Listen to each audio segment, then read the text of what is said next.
සර්ව බලධාරී මැවුම්කරු ලෙස මානෙන් හිටපු එහෙම නැත්නම් මිත්‍යාවෙන් හිටපු බක කියන මහා බ්‍රහ්ම රාජයාව තථාගතයන් වහන්සේ විසින් දමනය කරපු ආකාරය ගැන තමයි අද වීඩියෝ එකෙන් අපි සාකච්ඡා කරන්න බලාපොරොත්තු වෙන්නේ. එහෙනම් වැඩි කතා නැතුව අපි ඒ පිළිබඳව සාකච්ඡා කරමු.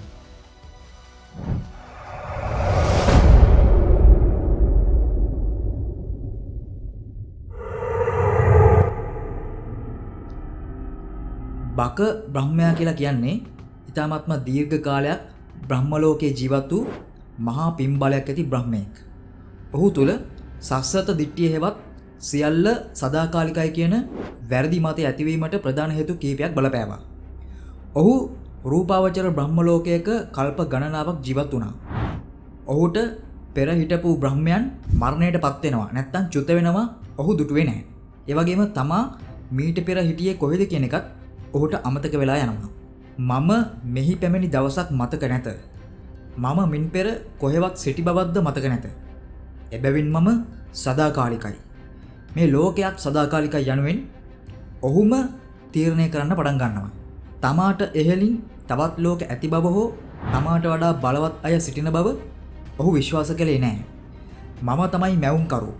මම තමයි උතුම්ම තනත්තා කියන දැඩි අභිමාණයෙන් ඔහු පිනා ගොස් මානෙන් හිටියා. ලොවට සත්‍ය පසක් කර දෙන තථාගතයන් වහන්සේ බක බ්‍රහ්මයාගේ හිතේ හැරගත්ත මේ භයානක මිත්‍යා දෘෂ්ටිය දිවසින් දැක්කා. ජේතවනාරාමයේ සිට ෂණයකින් බ්‍රහ්ම ලෝකයට තථාගතයන් වහන්සේ වැඩම කළා. තථාගතයන් වහන්සේ වඩිනවා දැකපු බක බ්‍රහ්මයා උන්වහන්සේට සංග්‍රහ කරමින් මෙහෙම කිව්වා. පින්වත් ගෞතමයන් වහන්සේ, ඔබ වහන්සේගේ පැමිණීම යහපතක්. මෙහි එන්න. මේ බ්‍රහ්ම ලෝකය නිට්ටයයි. දුවයි. ඒ කියන්නේ සදාකාලිකයි. මෙහි ජරාවක් මරණයක් හෝ වෙනස් වීමක් නැත. මීට වඩා උසස් විමුක්තියක්ද නැත. බුදුරජාණන් වහන්සේ ඊට කරුණාවෙන් මෙහෙම දේශනා කළා. බක බ්‍රහ්මය කතරම් මුලා වී ඇද්ද? අනිත්‍ය දෙයට නිට්ටයයි පවසනවා. කෙලෙස් සහිත දෙයට නික්ලේශීයයි පවසනවා. තමාට වඩා උසස් ලෝක තිබියදී මීට වඩා උසස් තැනක් නැතයි කියලා ඔබ පවසනවා. බුදුන් වහන්සේ සහ බ්‍රහ්මයා අතර මේ සංවාදයේ සිදුවන විට වශවර්ති මාරයා එතනට පැමිණියා. මාරයාට අවශ්‍ය වුණේ බක බ්‍රහ්මයාගේ මුලාව තවදුරටත් රැක ගැනීමට. ඒ මොකද කියනවා නම් බ්‍රහ්මයා සත්‍ය අවබෝධ කරගත්තොත් මාරයාගේ බලපෑමෙන් මේ බක බ්‍රහ්මයා නිදහස් වන නිසා. මාරයා එම ස්ථානයේ හිටපු තවත් බ්‍රහ්මයෙකුගේ ශරීරයකට ආවේශ වෙලා බුදුන් වහන්සේට මෙහෙම කිව්වා. මහාන, මේ බ්‍රහ්මයාට විරුද්ධ නොවන්න. මොහු තමයි මහා බ්‍රහ්මයා. සියල්ල දකින්න. සියල්ල මැව් පියා. මීට පෙර සිටි ශ්‍රමණයෝ බ්‍රහ්මයාට විරුද්ධ වෙලා විනාශ වුණා. ඔබත් විනාශ වීමට අකමැති නම් බක බ්‍රහ්මයා කියන දේ අසා මෙහිම රැඳෙන්න කියලා එම මාරයා ආවේශ වූ බ්‍රහ්මයා ප්‍රකාශ කළා. මාරයාගේ ප්‍රයෝගය හඳුනාගත් තථාගතයන් වහන්සේ මෙහෙම දේශනා කළා. පාපිෂ්ඨ මාරය, මම ඔබව හඳුනමි. ඔබ බ්‍රහ්මයාට ඇති ආදරයට මේ පවසනවා නොවේ. ඔබ උත්සාහ කරන්නේ මාව බියගන්වා බ්‍රහ්මයා ඇතුළු පිරිස ඔබගේ පාලනය යටතේ තවදුරටත් තබා ගැනීමටයි. නමුත් මම ඔබේ බලයට හෝ බ්‍රහ්මයාගේ බලයට යටත් නොවන බුදුවරයෙක් බව අමතක කරන්න එපා. මාරයාගේ පෙළඹවීම මත බක බ්‍රහ්මයා හිතුවේ තමාට ඕනෑම දෙයක් කරන්නට පුළුවන් බවයි. එවිට බුදුන් වහන්සේ සහ බ්‍රහ්මයා අතර 이르දිවලය නැත්තම් ආශ්චර්යමත් බලය පිළිබඳව තරංගයක් ඇති වුණා. බක බ්‍රහ්මයා උදම් අනමින් පැවසුවේ මෙන්න මෙහෙමයි. මහානම්, මම දැන් ඔබෙන් සැඟවී පෙන්වන්නම්. ඔබට හැකිනම් මාව සොයාගන්න කියලා ඔහු විවිධාකාරයේ වේශ මවාගෙන බ්‍රහ්ම ලෝකයේ විවිධ තැන්වල සැඟවීමට උත්සාහ කළා. නමුත් ඔහු කොතැනක සැඟ වුණත් බුදුන් වහන්සේ මෙහෙම දේශනා කළා. බක, ඔබ දැන් ඉන්නේ අහවල් තැන කියමින් ඔහුගේ රාස හෙළි කළා. බක බ්‍රහ්මයාට බුදුන් වහන්සේගෙන් සැඟවී සිටීමට නොහැකි වුණා. ඉන්පස්සේ බුදුරජාණන් වහන්සේගේ ප්‍රාතිහාර්ය ආරම්භ කළා.